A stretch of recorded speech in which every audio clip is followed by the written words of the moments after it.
Good morning, everyone, or afternoon, or whatever time it is in your neck of the woods. Hopefully, everyone has had a great Thanksgiving. You're full of turkey, but most important, that you've had some quality family time and you've really had a good time to enjoy the company. As you know, in Canada, we don't have this is not a Thanksgiving holiday. We had ours a month ago, but the good news is my daughter and family will be home for Christmas this year, and they're coming home from Ethiopia, and they'll be here for 2 weeks, and we're sort of excited about that because for the last few years it's just been Gail and I. So we are excited. So anyway, today we have a big show for you today. I'm going to introduce everyone in just a second. But many of you, if you're new here, you're probably wondering who the heck we are. Well, we are a group of seniors who enjoy to talk, teach, and have a good time. And Huey and I have been doing that. Coming up soon to be 5 years, and we're really excited about that. And we plan on having a 5th season. And all the people that work on the show, one of the greatest things about doing what we do is the great people I have to work with. We all work tirelessly for very little, and we produce these shows because we have a lot of fun. And the reason that we have so much fun is because you come and listen to us. So I want to thank you for coming and listening to us, because if you didn't listen to us, we wouldn't do this and we wouldn't have the opportunity that we have. So thank you so much for coming and listening. We do really appreciate that as well. We also have a Thursday show, which is called Tech for Senior Live. And we do that on Thursday, but it's not a Zoom meeting. It's run through StreamYard. So we run that and broadcast it to our YouTube channel and of course, and Facebook. So if you want to participate in our Thursday show, do it. It's a lot of fun. I mean, we really do. It's a more relaxed show. We just sit and talk about all the news articles of the week or whatever we want to talk to, and time goes by real fast because we have so much fun. So come in. If you haven't seen us on our Thursday show, come and do that.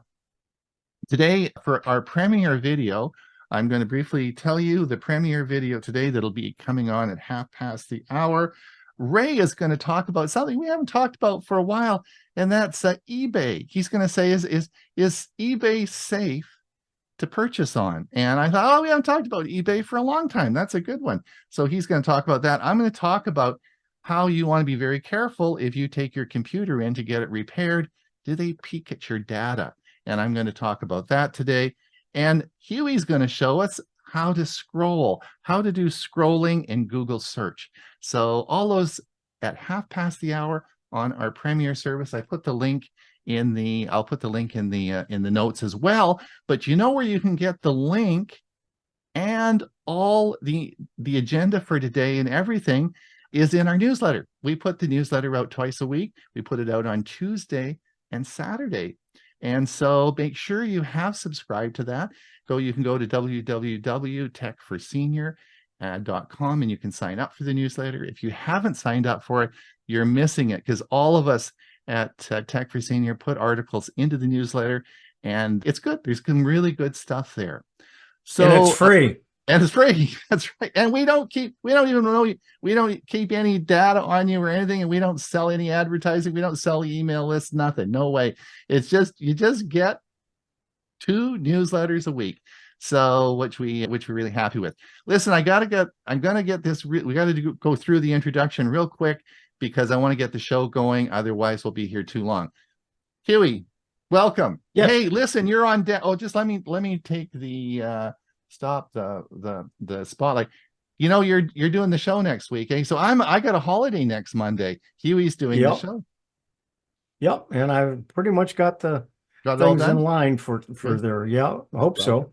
Okay. I got to go in and edit a video that was given to me that we're going to show some things that you haven't heard about. Okay, good. All right, Bob, you're doing okay? I'm still alive. That's the main thing.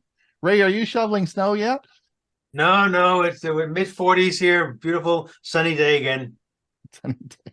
All right, No snow. Bill, I said to you, I made the video today for Bill. This is the Bill. This video that I made today is all about Bill. So I want you to sit back and relax and enjoy it. Or should I hide my face forever and never return? No. It's all about you. And then, of course, we have Chris and Jim here. Welcome. I talked to you for 3 days in a row, so I don't have anything left to say. Well, in case there's anybody new out there who doesn't know us, I'm Jim. and I'm Chris, and we've both been geeks since the early 80s. Our website is called Geeks on Tour because we travel a lot. I love photography, and that's the bit that I do here for every other week, probably. Sort of, kind of. For First Tech and for third- Senior. I first do a and little third bit Mondays. on smartphone photography. Yeah. Thank you. All right, Bob, take it away. Let's get going.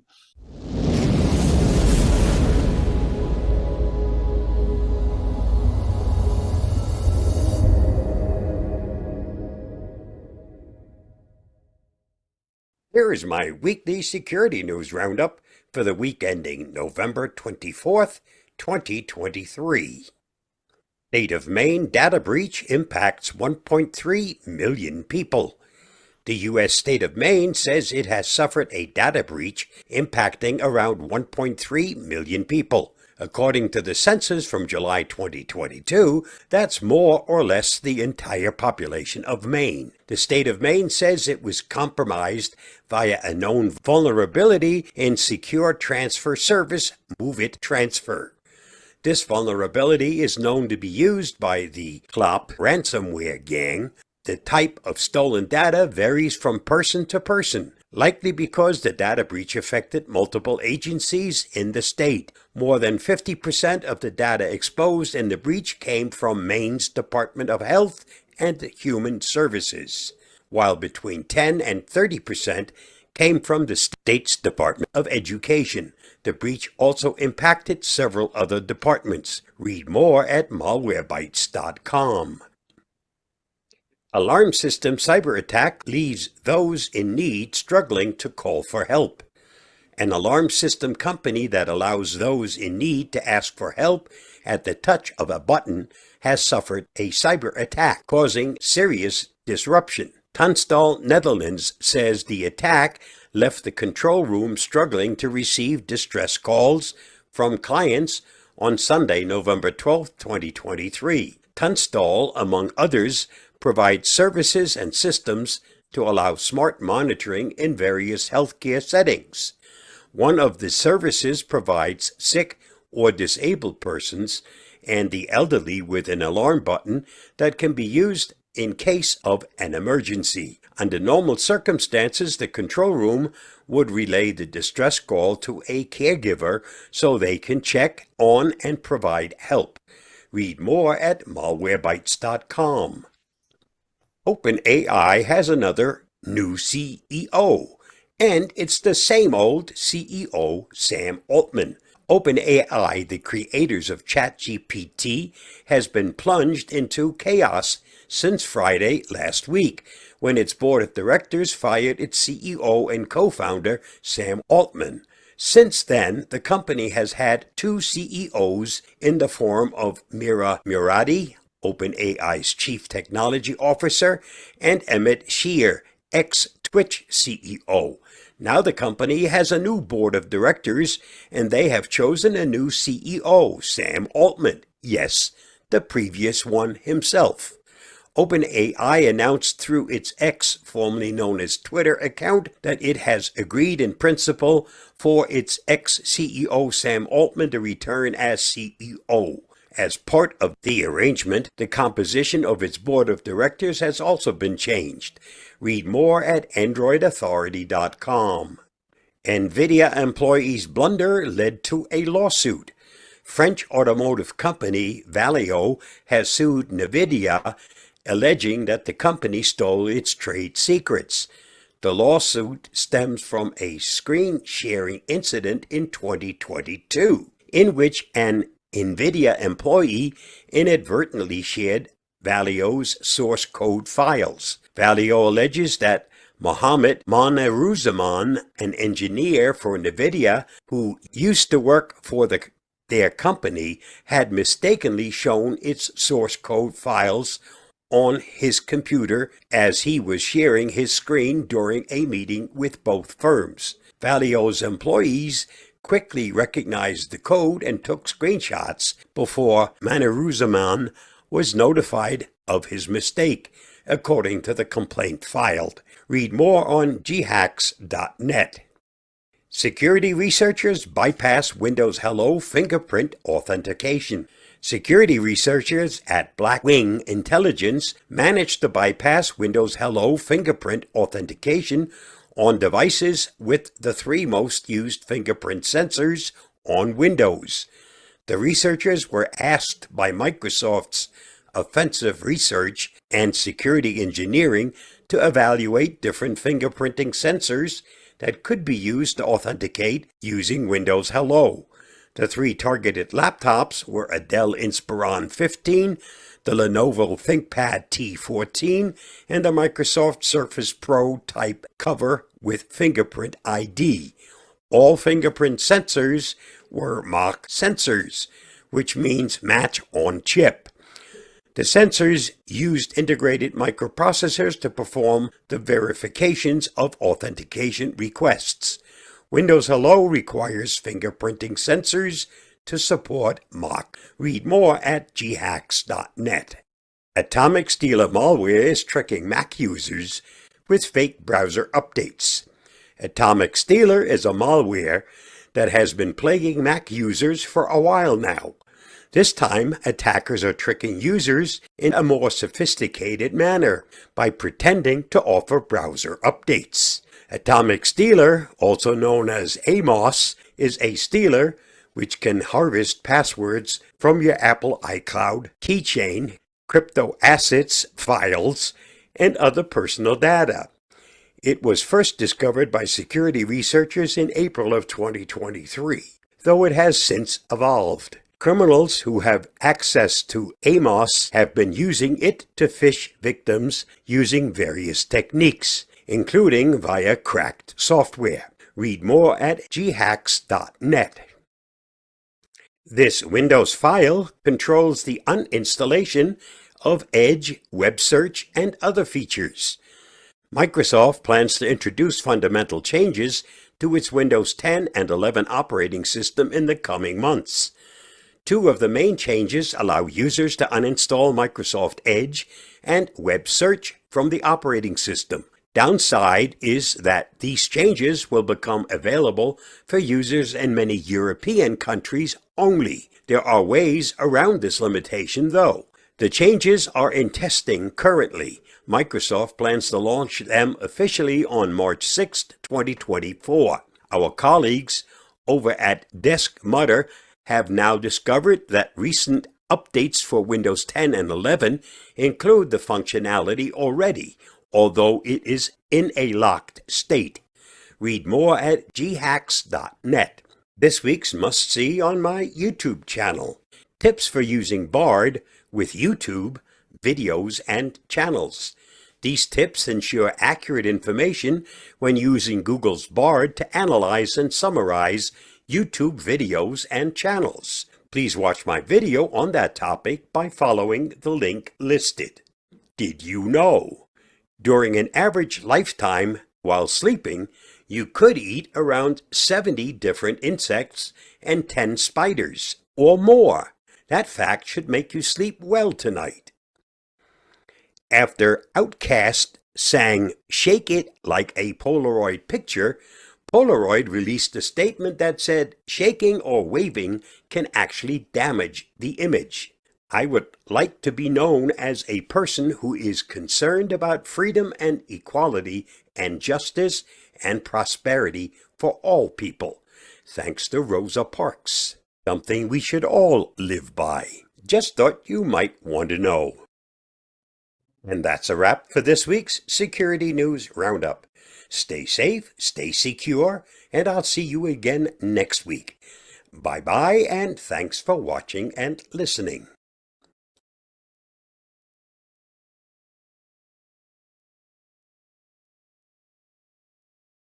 Some tips on properly using Bard's new integration into using it to analyze and give you information about YouTube videos. Once you open Bard, make sure you first open up extensions, and scroll down and you'll see there's an extension for YouTube. And here's the key, @YouTube.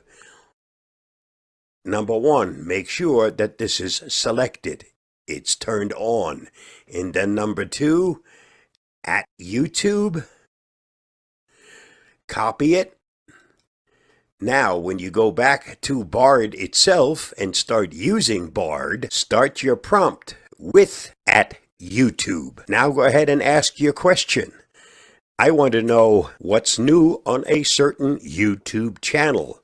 So in this case, I'll simply phrase it this way. What's new at YouTube @Bob3160? Yes, that's my channel. But it gives you a good example of how to phrase a question to Bard about something on a YouTube channel. So let's go ahead and ask that question and see what it comes up with on an answer.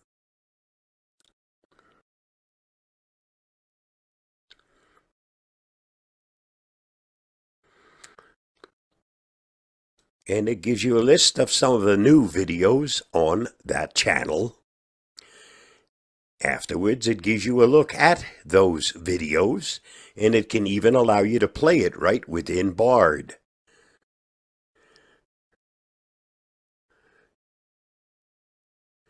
You'll also notice that it shows you the show notes that the creator posted for those videos.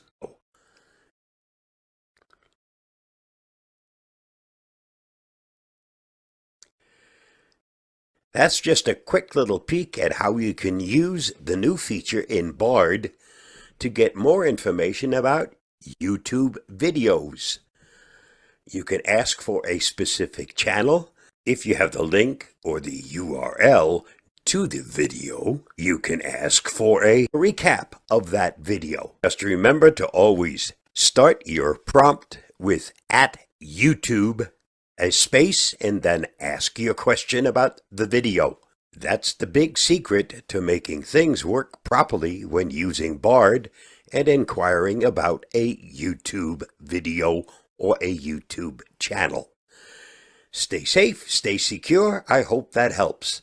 Bye-bye, and thanks for watching and listening.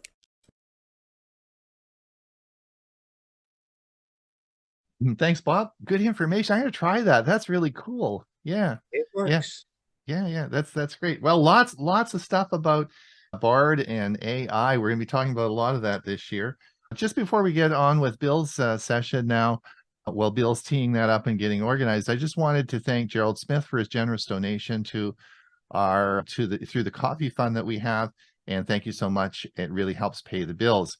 Now, for most of you, just a heads up, and maybe you could start thinking about this.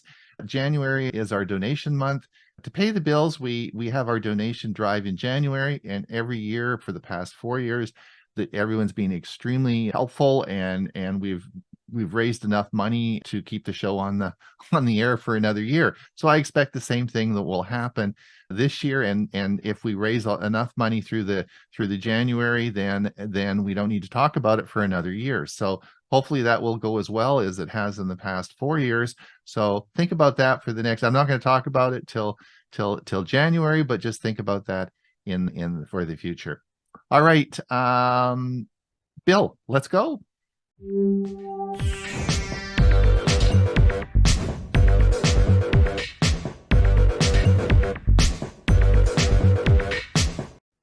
Good morning, everyone. When I was asked to take a look at CoPilot, it was interesting to find out if there was anything that was similar. I should say for CoPilot for Windows 11, it was interesting to see if there was anything similar for the Mac. And so our presentation, of course, is the series that we've been talking about, exploring similarities and shared features. Well, in the age of AI tools transforming workplaces, Microsoft's CoPilot emerges as a revolutionary addition. This presentation is a discussion on Microsoft CoPilot for Mac. I will try to show features, download process, user experience, compatibility, support system, empower you to seamlessly navigate this cutting-edge tool. However, Apple currently does not have an AI app available for Mac OS. Siri is Apple's digital assistant, but it does not use a large language model. Siri uses voice queries, gesture-based control, focus tracking, and a natural language user interface to answer questions, make recommendations, and perform actions by delegating requests to a set of internet services. Both the Information, which is a blog, and an analyst, ℍ𝕠𝕠𝕟, claims that Apple will have some kind of generative AI feature available on the iPhone and iPad around the late 2024. And when iOS 18 will that's when iOS 18 will be coming out. He also said in October that Apple is building a few hundred AI servers in 2023, with more of that in 2024. So Microsoft's CoPilot is an app that's not available for Mac OS as it is in Windows 11 at this time. According to the Microsoft community site, there's no expected release date for this function, but we may be seeing it utilized in Mac OS in the future. It is a feature with Microsoft 365, which is formerly Microsoft Office. And as you're aware that you can install Microsoft 365 on Mac computers. But while you're waiting, we can explore CoPilot's capabilities on the official 365 blog. And what I mean is that the CoPilot is actually will be built into Microsoft 365. And some of the features of that will be say, for instance, in Word, it'll be able to write, edit, summarize, and create content using natural language, get style, tone, and clarity suggestions. In PowerPoint, it'll be able to create stunning presentations with custom images, concise text, and original titles. In Outlook, you can compose effective emails, get coaching on messaging, and manage tasks and your inbox. In OneNote, it'll organize your notes, images, data with lists, tables, charts, and summaries. And in the business chat, it will be able to perform tasks across Microsoft 365 apps to find information and get answers to your questions. So how to use Microsoft Copilot on the Mac? Microsoft is introducing new capabilities to enhance the power of Copilot in Microsoft 365, E3, and E5. Now, be mindful is that Microsoft has changed the names of Microsoft Office. If you're familiar with, in the past, it's had Home and Student Editions, it's had Microsoft Professional, etc. And those titles are no longer applicable to Microsoft 365. So when you're out shopping, you probably need to become familiar with the new nomenclature. But the important thing is that these enhancements that's in Microsoft 365 is something called semantic index for Copilot. And unlike simple keyword searches, the semantic index understands the context of your queries. For instance, when you inquire about, if you were to inquire for the March sales report, it doesn't just look for those words. It comprehends that sales reports are produced by the finance team and it's created in Excel. This deeper understanding aids in delivering precise and relevant results. So in this screenshot, you see here where, in fact, when the query was made about the March sales report, it actually created an Excel spreadsheet to show that information. Also, if you were using Copilot in PowerPoint, it's an open AI image generator, ℎ𝕠𝕟. ℠𝕠𝕟 is used to create custom images based on your prompts. And you can ask CoPilot to generate specific images for your presentations, making your slides more engaging and visually appealing, such as this example here. The best alternative while we're waiting for Microsoft Copilot to appear in Microsoft 365 for the Mac is WPS AI. And you ask, what is a WPS AI? Well, it's a modernized, powerful AI tool by WPS Office, serving as an excellent alternative to Microsoft Copilot.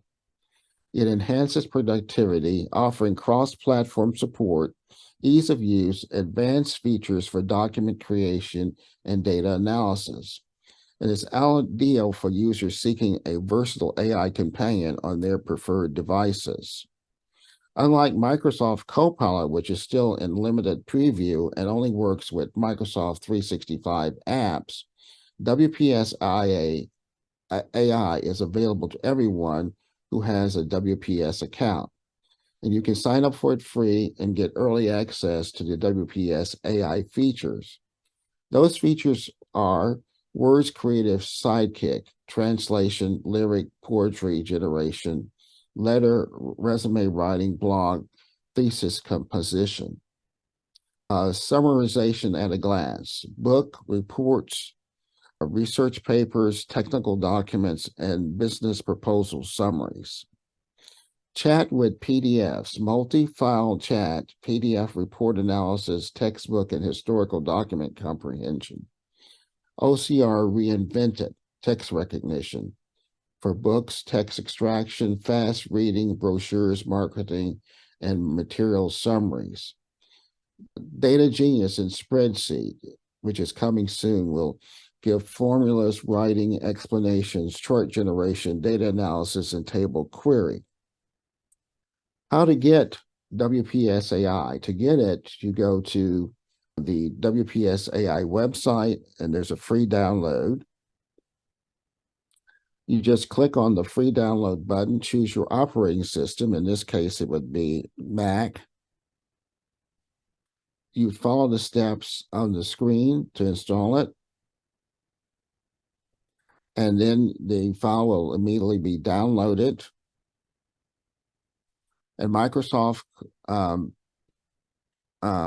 another feature that you can use for your Mac is use the Microsoft Copilot with Edge Bing chat. And you can access some of the Copilot features through Edge using the Bing search. And to do that, you would download the Microsoft Edge for Mac.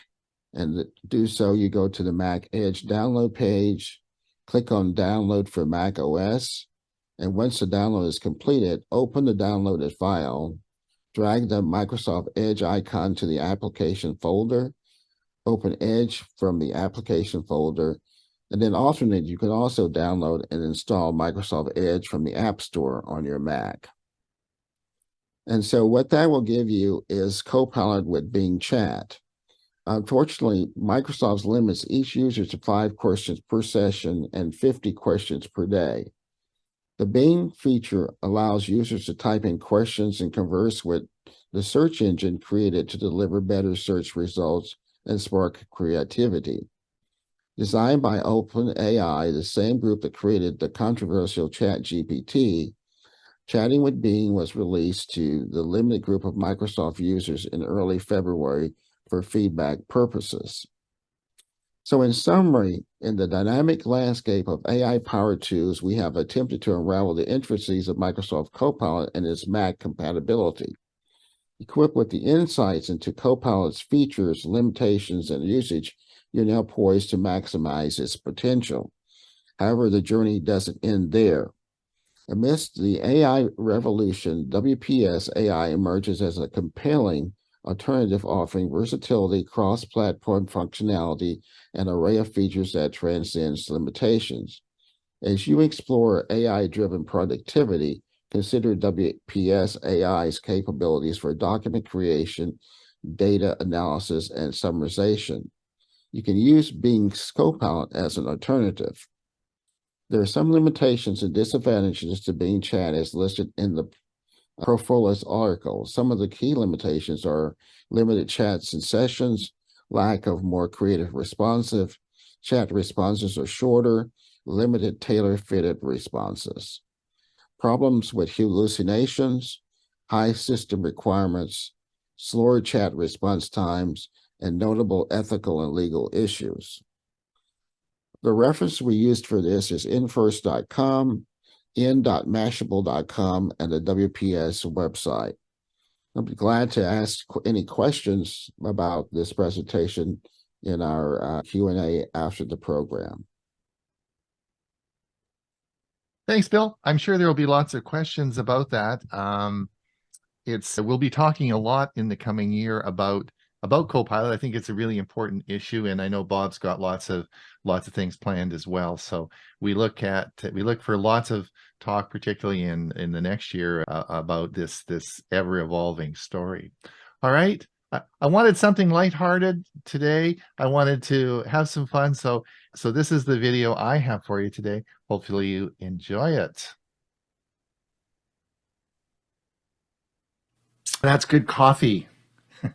It's Ron Brown with Tech for Senior, where we help seniors understand technology and also help them find a great cup of coffee to drink. So today we're going to talk about coffee roasting. Yes, coffee roasting. And you're going to wonder why we're not talking about technology. Well, actually, we will be. We're going to talk about information and how you get your information today. Boy, has it changed a lot since I graduated from medicine in 1976 at the University of Alberta in Canada. So many of you know I'm an amateur barista. I enjoy coffee. I have a number of coffee machines. This one you're seeing is made by Rocket. It's from Milan, Italy. It's really flashy, and you'll see a Charge 6 on the top. I often use it as a backdrop in some of my videos. This is one of the coffee machines I have to create coffees that I really enjoy. Now, before we talk about roasting coffee, let me give a plug for coffee roasters.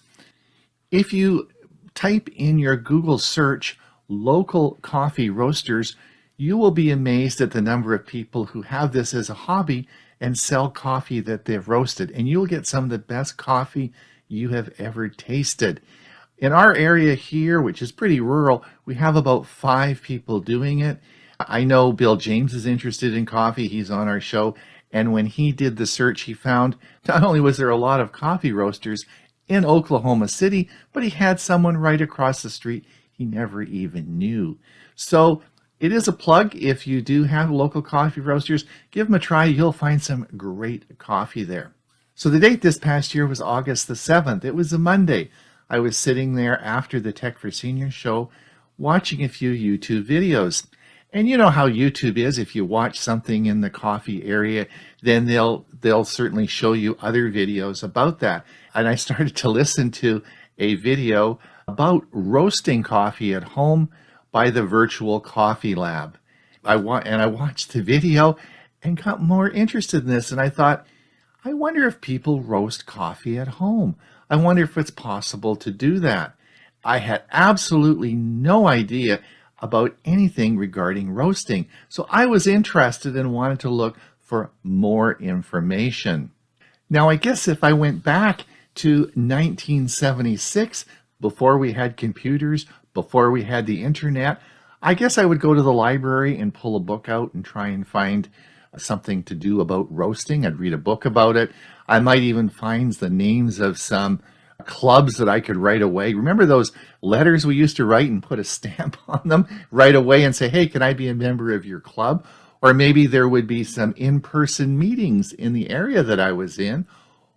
Or maybe, remember magazines? Maybe they had a home coffee roasting magazine.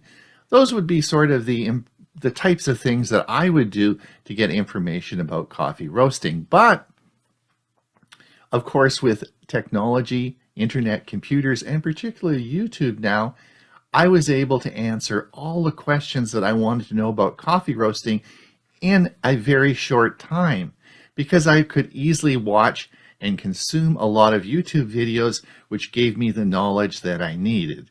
And let me go through the questions that I had to answer. So what's the difference between 1976 and today? Well, back in 1976, it would have taken me a long time to get the information I needed. But today, particularly with YouTube, I was quickly able over the next month to watch a lot of videos and get a lot of really important information and know where the knowledge base was to do an assessment and decide, do I want to get into roasting? So here are the questions I wanted answered before I was going to embark on this hobby. The first was, is it common? Do people do this sort of thing? So I guess many of you have made wine, beer, and maybe some other things in your past. And you've had a lot of fun doing it. It's a hobby, and a lot of people do it. Well, I found out that there's a lot of people that roast coffee at home. It's a very popular thing to do. Well, that's news to me, but great news. Second thing is, I guess you need unroasted beans, right? You need beans that are what we call green beans, not roasted. Where would you possibly find them? I've never seen them in Costco or any of the grocery stores. Well, it just so happens it's very easy to find green beans. In fact, guess where you might find them easiest? Yes, you read my mind, Amazon. Yes, that's very easy. You can get a wide variety of beans sold on Amazon. Now, the next thing that I found out was, of course, in Western Canada, in Lacombe, Alberta, which is just south of where I graduated from, is actually a big Western Canada distributor for coffee called the Green Coffee Company. Now, in the United States, there's Sweet Maria's and a lot of large coffee distributors of green coffee, so you have a really big choice. In fact, green beans are just as easy to find as roasted ones. That's the fact now. All right, so then how do you actually roast coffee? Interesting. Let me just tell you that 70 countries around the world grow and produce coffee. That's a lot of coffee produced every year. But if you wanted to have a cup of coffee in different countries, all the way in which they make the coffee is different. For example, if you had an espresso in Milan, Italy, it would be different than a pour-over coffee that you might have in Chicago. That would be different than a Turkish coffee when visiting Turkey, or different than a coffee in Paris. So they're all made differently, and actually each country has their own way of making coffee. And behind me, you'll see a picture of my daughter in Addis Ababa in Ethiopia, who on her first day at the school she's teaching at, they had a coffee ceremony, and the lady is actually roasting some coffee in a frying pan. And that is, folks, the most common way of roasting coffee in the world today is roasting it in a frying pan. Didn't know that, did you? The second way that is very common is in a popcorn popper. Yes, popcorn, a hot air popcorn popper.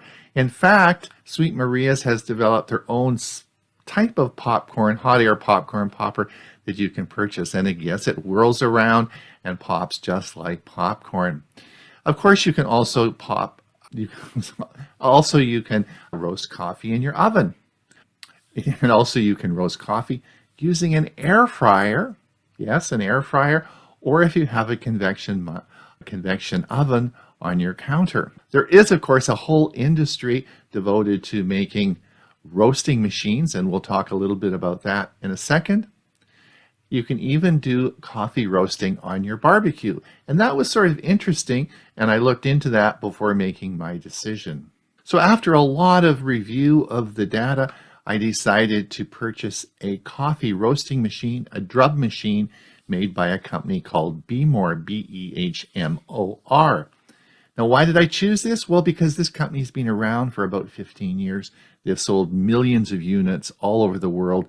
If you talk to anybody about coffee roasting, they all have had or do have a Behmor coffee roaster.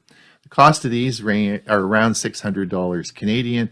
And one of the suppliers I deal with coffee equipment that I have, like that rocket machine, readily had these available and would quickly ship me one. So I decided to go with the ℎ𝕝𝕝.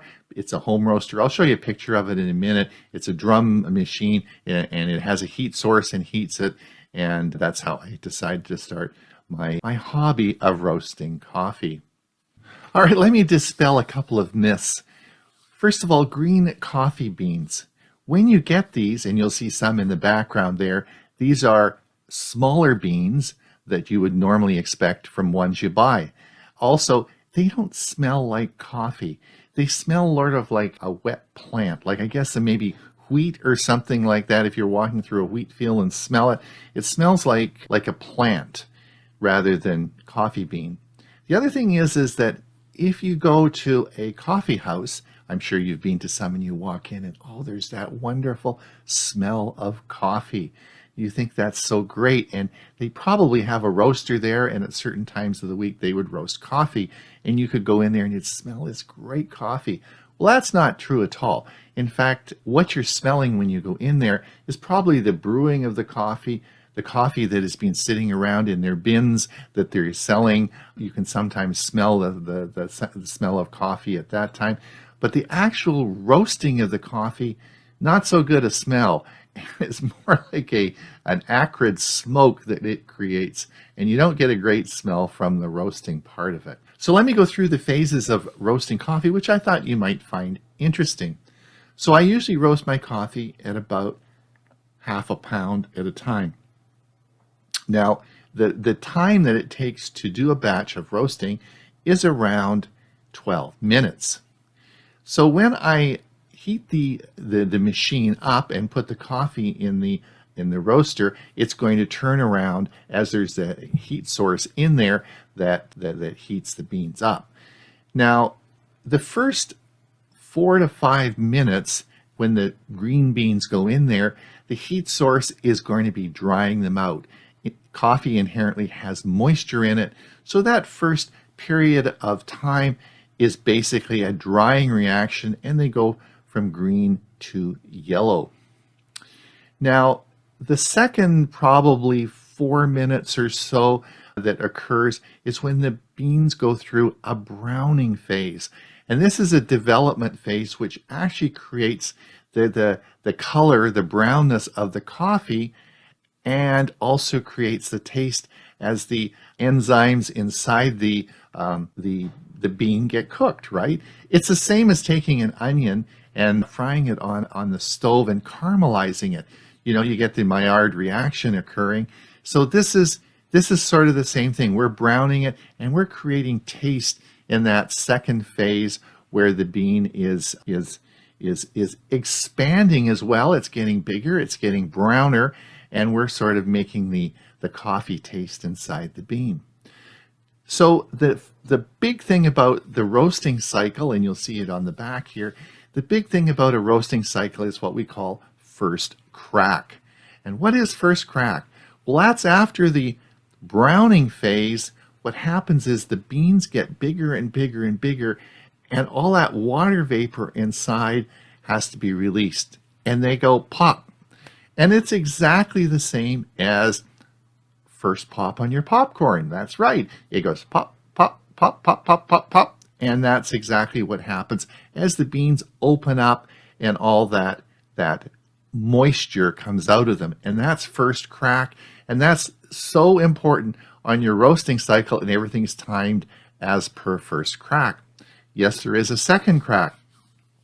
Now, the time frame between the first crack and the second crack is quick. It only occurs, it takes about 2 minutes to go between that first and second crack. If you like a lighter coffee, you like a fruitier coffee, then you would take that, you'd stop the roast right after first crack. The longer you leave the bean in between first and second crack, the darker the roast. So what happens after the bean cracks in between in that 2 minutes? Well, the beans get drier and drier, and they become actually what we call exothermic. They actually give off heat. In the process before first crack, they're absorbing heat and getting hotter and expanding. But after they burst open, they start to give off heat. So you have to be careful of your temperature. And they essentially are drying out very quickly and becoming a dark roast.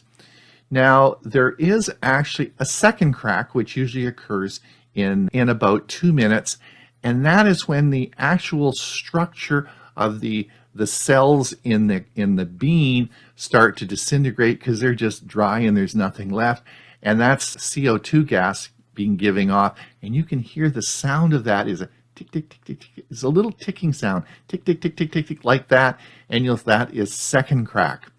So sometime between first and second crack, you'll probably want to stop the roast.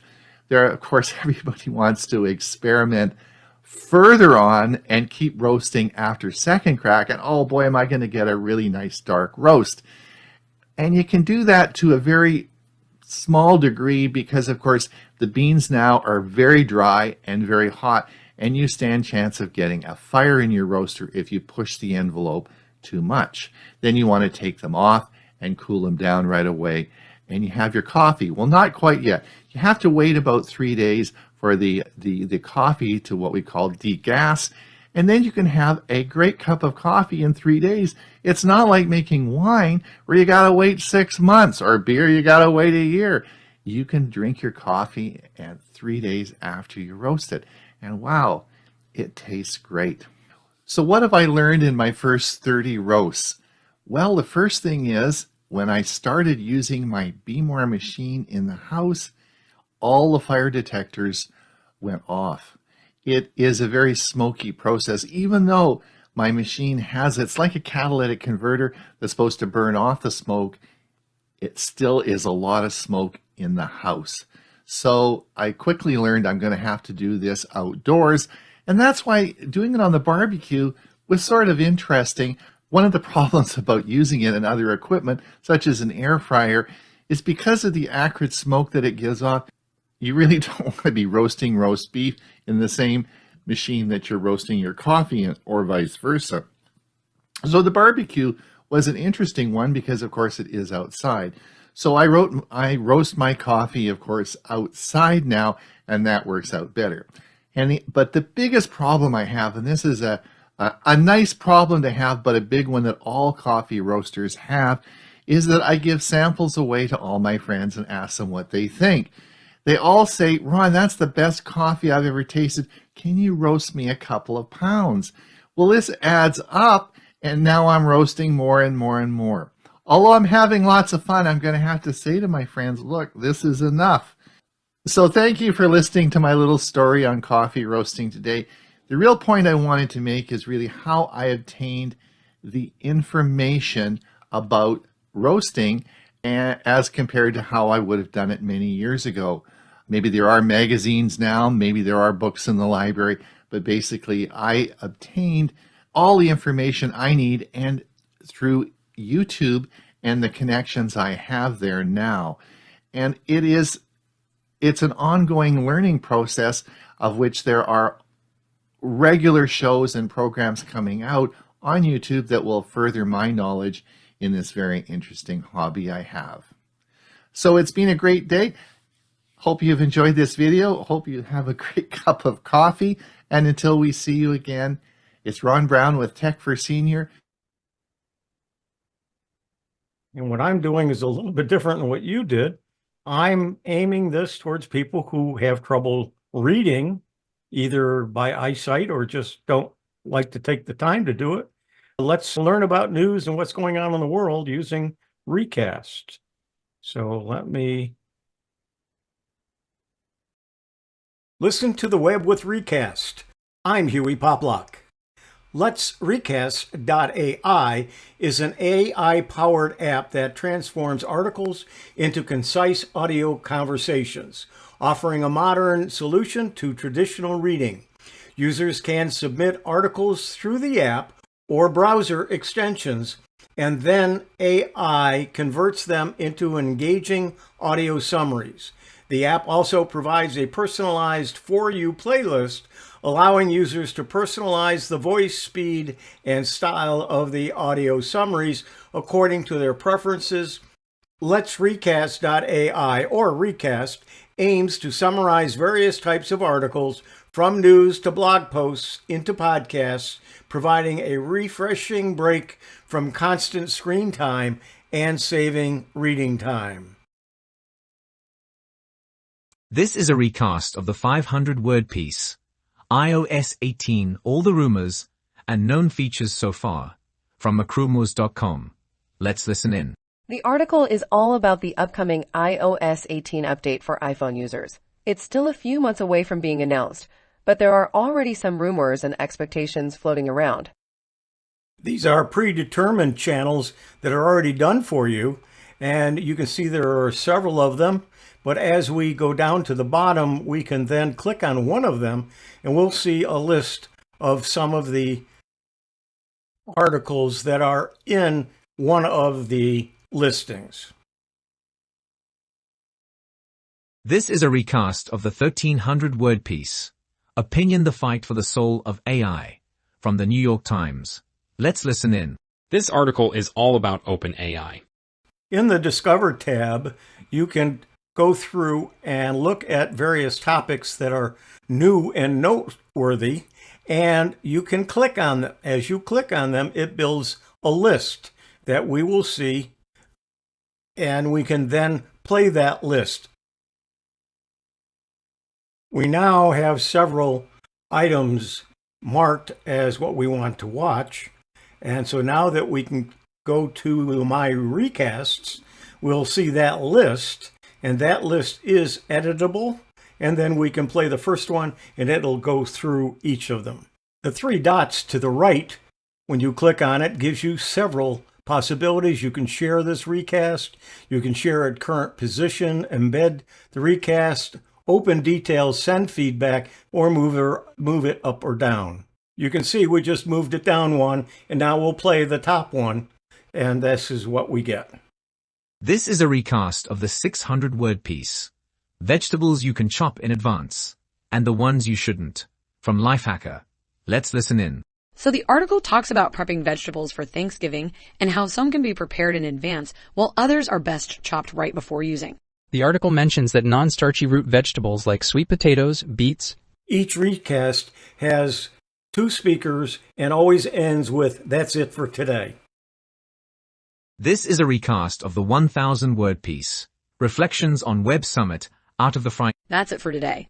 You'll note that you can follow the text of the article, and that it always ends with, "That's it for today."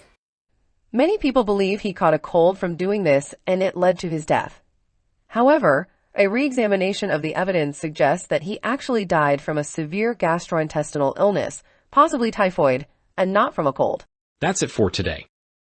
This is a recast of the 600-word piece. Every day you'll get a list of new articles, which you can then delete any that you don't want. You can share them. You can remove them from the list. Once you do that, it's gone. And then you go to the next article. You can also share an article.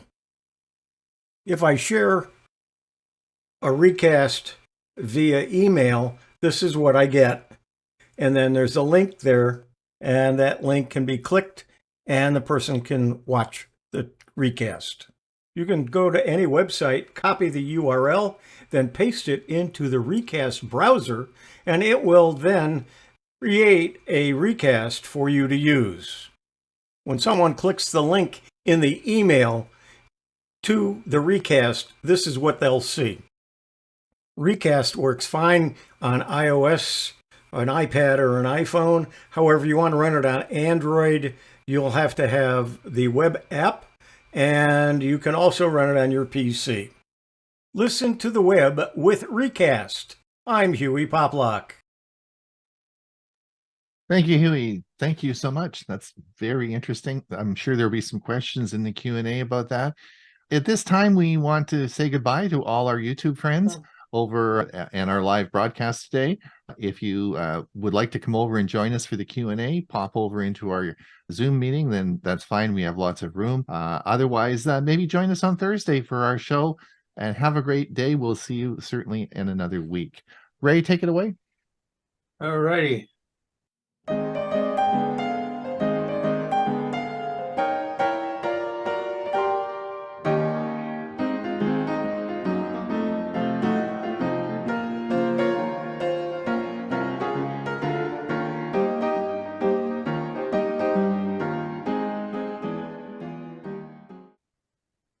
Fairy Tale of New York.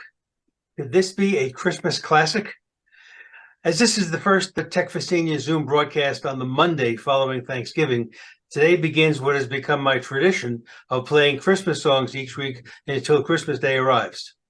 Just like certain movies have become unintended Christmas classics, hey, think about the original Die Hard, the same type of crossover can happen with music. So Fairy Tale of New York is a song by the Irish-British band The Pogues, featuring Christy McCall on vocals. It was written by Jim Feiner and Shane MacGowan and was released as a single back in November of 1987.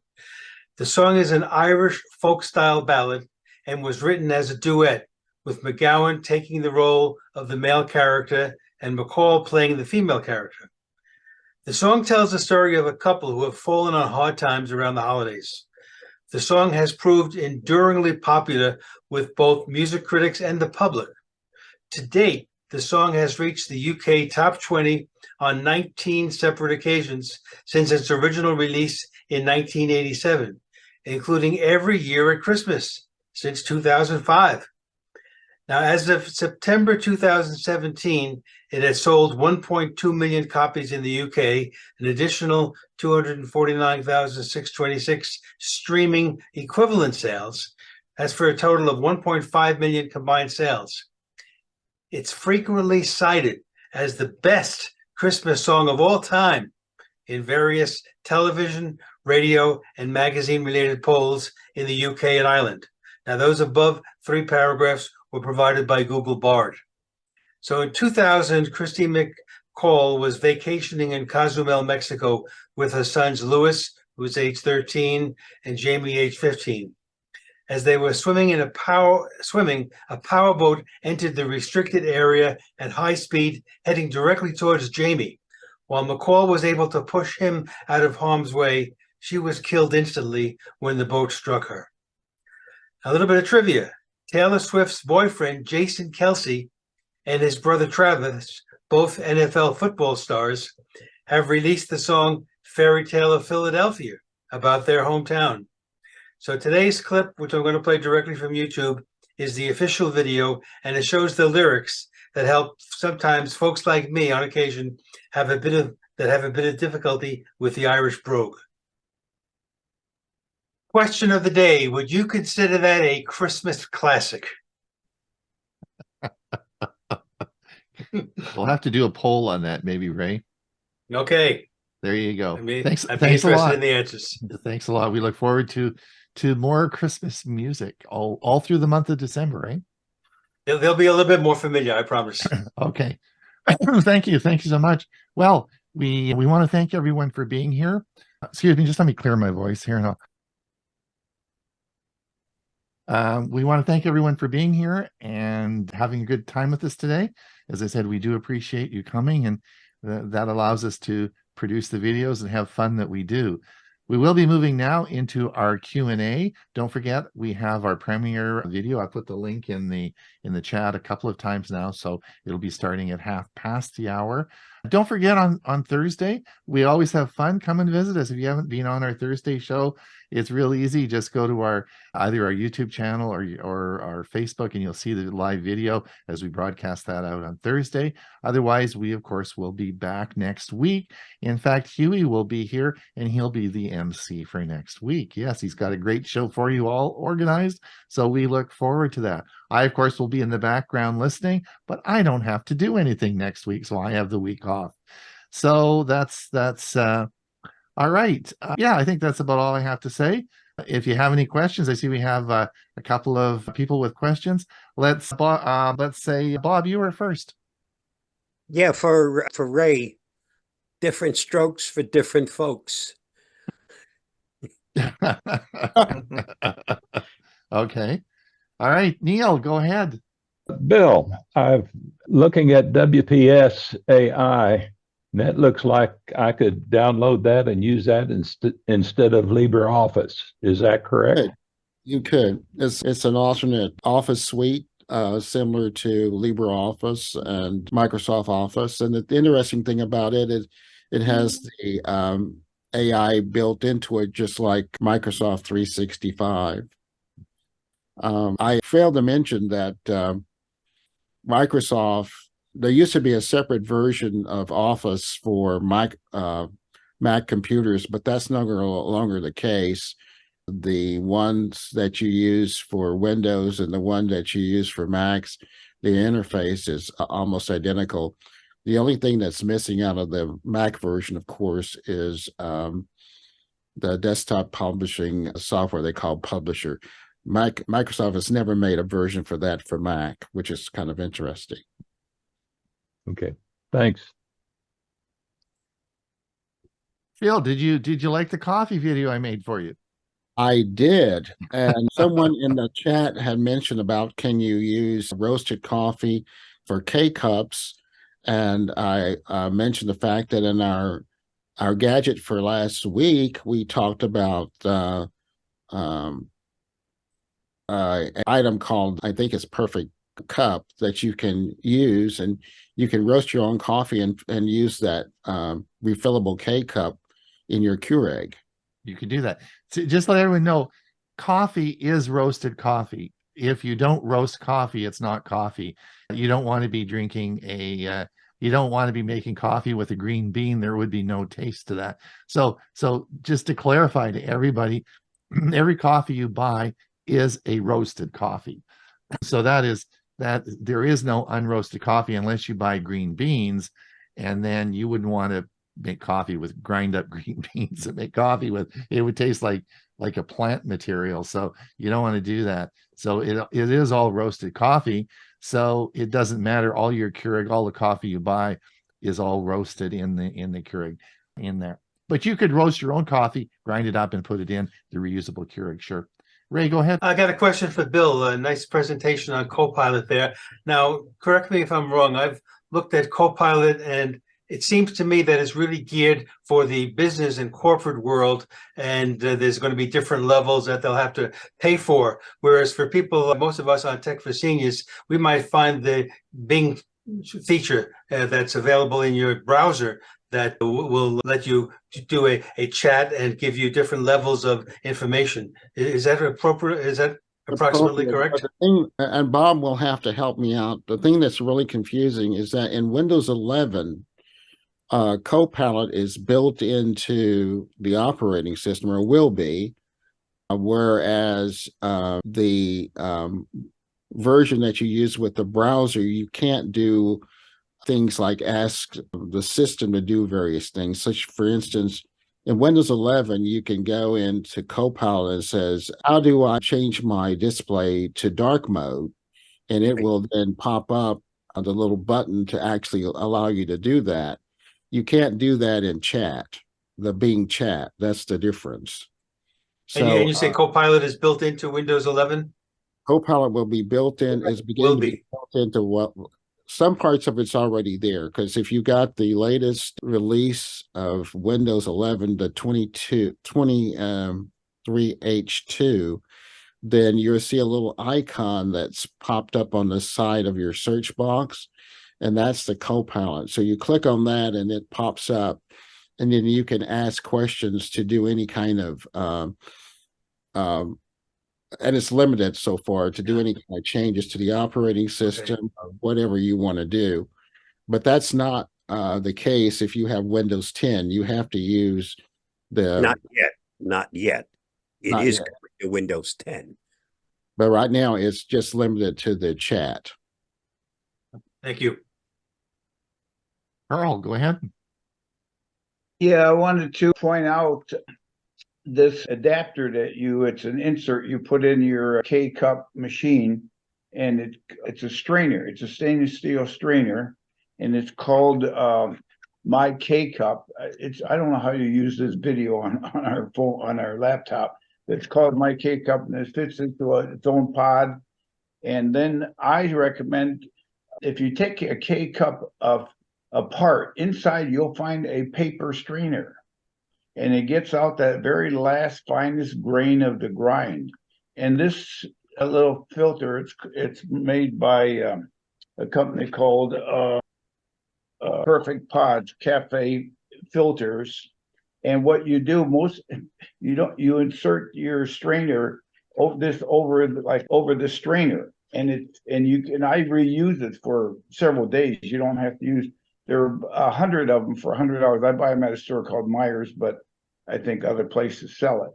But it's hard to show, but that's how it works, and it really works well. And of course, I buy the beans from some of my specialty shops. I get a Michigan cherry and a Colombian bean and a hazelnut bean, and I mix them and make my own private selection. That's all I have. I'll And have Carl, to send. perfect I'll have to pot send. was, I'll have to send some from the Browns Roastery. yeah. And Carl, Perfect Pod was the gadget that I referenced in last week's newsletter as a gadget, and they have a insert similar to what you mentioned as well. Yeah, well, Keurig makes their own, and it's called My K Cup, and it comes in a little box. It's only like $15 or something. It's not expensive, and I've been using it for years. So,